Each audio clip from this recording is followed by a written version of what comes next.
I've been through many ups and downs on my healing journey. And as a detoxification specialist, as a natural health coach, I help a lot of people to detox physically through colon cleansing, parasite cleansing, kidney flushing, liver and gallbladder flushing, radical change in diets, radical change in lifestyle. But the one thing that has been recently coming back to me, like a lot, is how I originally healed. How I originally healed from chronic nerve pain. And it wasn't through detoxing, it wasn't through cleansing, it wasn't through water fasting or extended juice cleansing. That came later. I think a lot of us approach the symptoms and the pains and the diagnoses just like allopathic medicine. We see that and not only do we put a drug to it, but we might put a herb to it, we might put a cleanse to it, or we might put a detox protocol or a food to it, or whatever it may be. And that's okay to an extent. The real question is, why do I have that thing? Why is that thing occurring in my life? Why is this continuing in my life? And we only address one side of the coin of health. The other side of the coin isn't really addressed a lot. And if anything, it's very hard for us, particularly in the West, to really grasp. And that other side of the coin is our soul.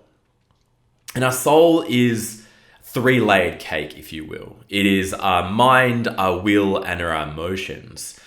And I've done a lot of research in this past year and a half around the nervous system, how powerful that is, about our emotions, how they scale from all the way from shame and guilt from 20 to 30 hertz, all the way up to love, which are 524 hertz or a bit higher, 540. We are emotional beings. Everything is energy. And I learned about fear, and fear is more around that 100 hertz level. But one thing that really drew my mind into this was in scripture, in the Bible, it says, I have not given you a spirit of fear, but one of power, love, and a sound mind. And I was like, fear, I thought it was an emotion. But in this part, what it's saying is fear is a spirit. We are a spirit. And fear tends to bring in a lot of these other emotions of shame, guilt, frustration, anger, all these other things, these lower frequencies. So that got me thinking. I started diving deeper and I started helping people on their nervous system, started helping people regulate their nervous systems and their stress levels and understanding the science and things like the cellular danger response and understanding how our cells, if there's a perceived threat or an actual threat through either virus loads, pathogens, physical trauma, whatever it may be, the cells themselves that produce, the mitochondria in the cells that produce energy will go into a defense mode and close down because they think this virus, this pathogen is going to feed off their energy that they're producing and expand and multiply. So what their strategy is the cells will go into a defense mode to starve that thing off. I think a lot of us are in that. A lot of us, and the World Health Organization has stated this, that the 21st epidemic of our century, the 21st century epidemic, is stress. Now that's not stress. That's, man, I've got emails to do, I've got this to do with my boss, I've got this deadline, I've got to make sure that I've got this to, like, all these to-do things. It's the busyness that we're in. It's the distractions, it's this hurry. And there's this thing called hurry sickness that has been scientifically termed that it's really starting to affect our well-being. When it says well-being, it's talking about our soul, our mind, will, and emotions. And when that is affected by chronic low forms of stress, then our physical body starts to experience symptoms of fatigue, burnout, exhaustion, adrenal exhaustion, sleeplessness, insomnia, depression, anxiety, which are all starting to become an inflammation within the body. Because stress causes inflammation, inflammation causes dis-ease. And I love the word dis-ease because it's just basically saying the body isn't at ease. Why isn't the body at ease? Where am I going with this? I just didn't know how to put it all together. I know how to help people detox and do cleanses, but there's something missing. And I think the hardest part of healing is addressing the soul. The hardest part of healing is addressing the soul, because deep down, when we address the soul and how one needs to address the soul, a lot of shit comes up. So I've recently been injured through a sporting accident that really mimicked the same injury that I had, which caused chronic nerve pain 10 years ago. And I've noticed my body go into a lot of tension. My mind's been really off, and it feels like a form of like PTSD, like it's been really hard to experience joy. And I was very scared. I was scared. And through this pain and through this injury, I've been praying a lot more. And I've not been able to go to the gym. I haven't been able to do much, actually. And it's given me a lot of contemplation, to sit in contemplation, like what's going on. And it's reminded me of the original thing that sparked my healing of chronic nerve pain. And that was a place of true surrender. That was a place of coming to God, to the universe, and just letting them have it. Just, what the fuck is going on? Like, why me? And it's just because I was in such a victimhood mentality that I think it's important to go there and be there, and then if learning how to express that, getting it out, what I call getting the poison out of the system. This anger, this frustration that we don't need to hold on to, that we have to come down to understanding that everything is happening to us.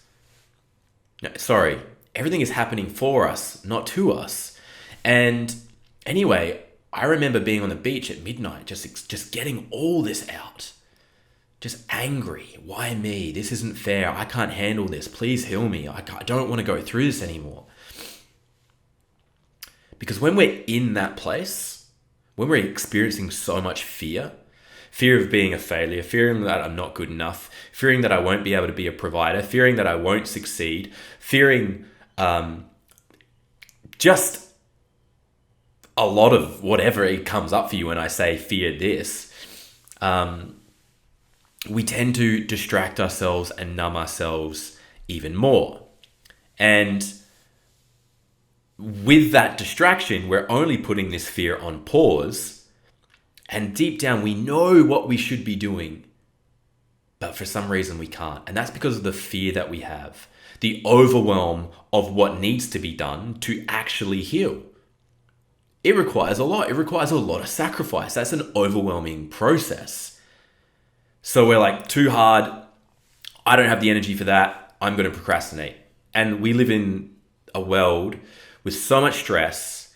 And the only way that we as in this society that I've noticed is, how do we regulate our nervous system? Quick fixes, quick dopamine, cheap dopamine through Netflix, through social media and doom scrolling, through drugs, through alcohol, through recreational medicines, through socializing, through whatever we can do to distract our soul from facing off with the fears that will help us heal. So this is really a big part of the other side of the coin of healing. So the one coin is the physical. The other side is the soul, the mind, the will, and the emotions. And it's really hard. Jordan Peterson talks about this, staring into the abyss until you see the light. And he was challenged on that. He goes, if you stare too strongly in the abyss, won't you get lost in the abyss? And he's like, it just means you haven't been looking long enough. And this truly is every monk, every religion, every tribe talks about this, about finding our soul. And people will think like, find your purpose, find your passion. No, we have to connect back to our soul to receive that. There's no finding it. It's already been given to you.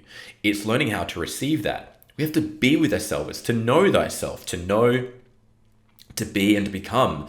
Gnosis, praxis, and intellicus. These are all old, ancient techniques and ways of being that have been passed down to us. But because in our society, we are so stressed out, so overwhelmed with so much information, we've forgotten what it means to be human. What do I mean by that? I think A lot of us took pride in being a human through knowledge, to know. But now we live in a society that AI can take over that. I don't know this, boom. Google this, boom. I don't need to know everything. I can outsource that. So because of that, where is my humanness? Here is my two things that I believe what it means to be human. Energy and focus. And right now, our focus as a human species is off the wazoo. It's so hard to focus, right? Because we're always thinking about what's to do next, because we're in a hurry, because we're procrastinating, because we're in fear of not enough, won't be enough, everything of that nature. But truly, we need to start learning to trust ourselves more, and we trust ourselves by being still, by understanding that the universe is for us. God is for us and wants to bless us. And if we can get into that alignment of who we are, coming back into focus of who we are through quiet contemplation, through prayer, through meditation, through breath, we will be able to regain the natural energies. And even think about energy in itself. We as humans are batteries. We gain energy from the sun, we gain energy from the food, we gain energy from the ground, from the earth, from nature, from being in rhythm with it. But in our society, how often are we actually living as our ancestors did? How often are we grounding? How often are we getting sunshine, drinking clean spring water, eating good whole foods, being out and moving rather than getting in a box and driving, sitting in a box and working, eating in a box, whatever it may be? Our energies are starting to be really off because, again, we're stressed. And so our cells go into defense mode rather than an energy mode. The only way that our cellular being creating energy and being energy is when it's safe, is when it is in a parasympathetic state, a rest, restore, recover, and digestion state. And the only way to truly get into that is to be with self, is to breathe, is to contemplatively be still and allow ourselves to feel all the original emotions that made us distracted in the first place. And if we can stare into the abyss of those emotions of fear, that spirit of fear, of anger, of frustration, of shame, of guilt, the shadow side of ourselves, the darkness, and we can just be with that long enough, not try to change it and not try to fix it either, but be with it, then it begins to dissipate and the light starts to come through. All right. David Hawkins talks about this a lot. Let it be and let it go. Right? When we're sitting at low frequency emotions, it's about being with that emotion, not trying to change or fix it. It's just letting it be. And the more we just let it be and feel it within our nervous system, within our body, and have a somatic experience, a bodily experience, then the body can relax and knows that it's safe. It can release it.